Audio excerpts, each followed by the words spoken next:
Yo, what up guys, it's your boy Sontj here to review Attack on Titan Season 2, Episode 2, or Episode 27. There's actually a lot that goes down this episode, but to everyone that's hoping for like a 25 episode season, it's actually only going to be 12 episodes, so you're going to be seeing me review this only like 12 times pretty much. So before we go into more detail about this episode, Metro, play my intro!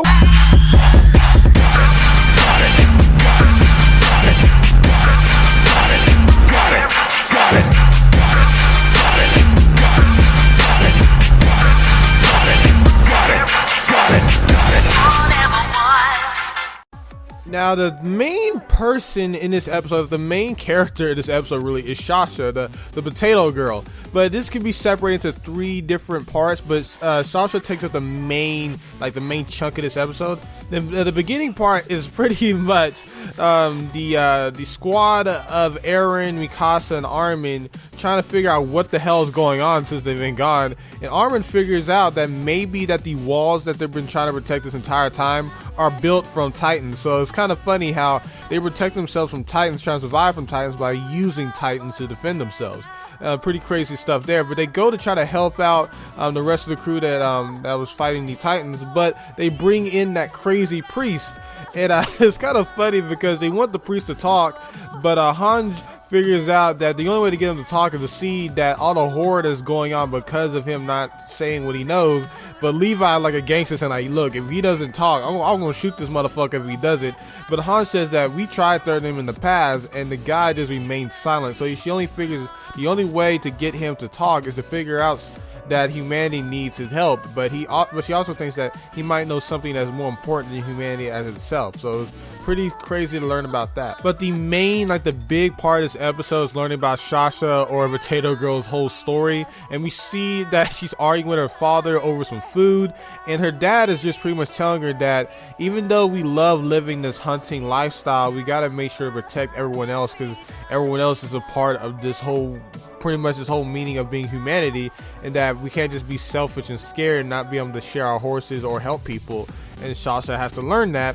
Then she goes to she goes back to her old town to figure out if everyone survived the Titan, and she meets up with this group of it's fucked up really, but this humanoid Titan that looks very human, eating a mother in her legs because she can't move, and a kid who's just fucked up, and Yai's like, seen some shit.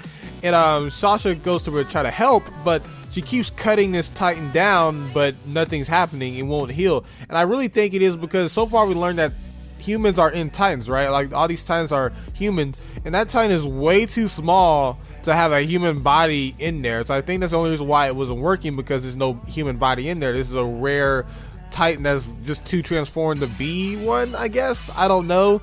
But she gives up on trying to help the mother, and she goes saves her daughter because there's no stopping this Titan without the nape of his neck weakness.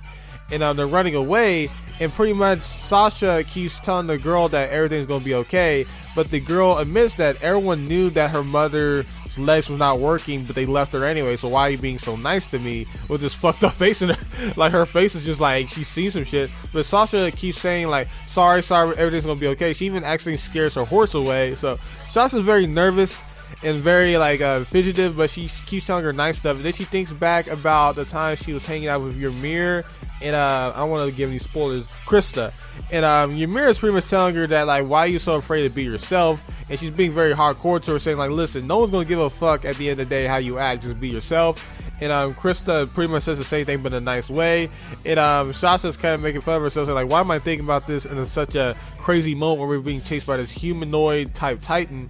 So she says, like, you know what? She lets the girl leave and run away. And the girl, because he keeps telling her, like, listen, even if you just keep running, even if people don't help you at the beginning, they're going to help you later on. And the girl finally gets her face back to normal, and she's not all freaked out.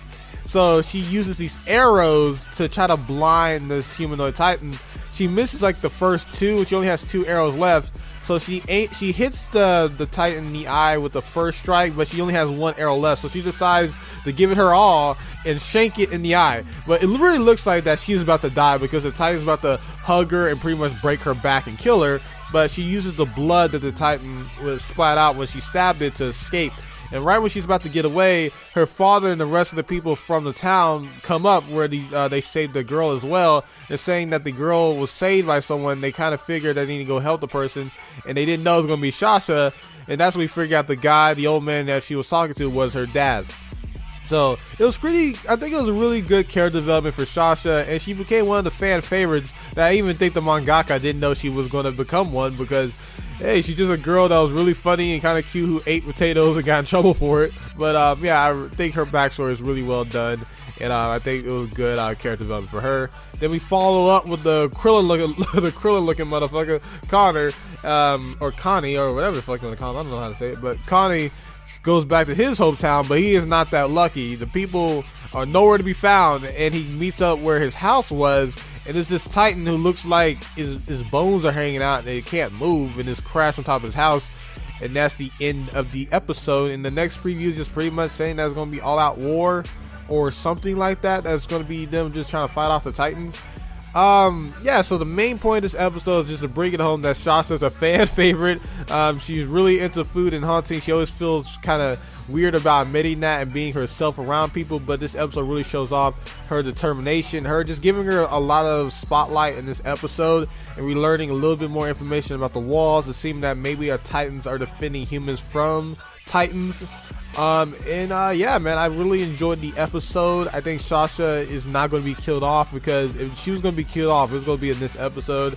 I think she's one of the fan favorites of this show, so it's unlikely that she's going to die, because she had a lot of death flags in this episode. Yeah, I really enjoyed the character development. I think this episode's a 9 out of 10. Really good story progression and storytelling from this episode, and I can't wait to see more of what's going to happen with Connor, and if Connor's whole family is dead, which most likely is, because this story is dark as shit. I wonder if the Hans group is going to figure out how to get the priest to talk. I really don't think so, because this show loves to drag out certain story aspects of it. But let me know what you guys think about this episode. Please share this with your friends, and more videos are coming out later today with the Samurai Jack episode review and the Dragon Ball Super review. So yeah, if you like the video, man, like the video. Sontj, peace. Love you all.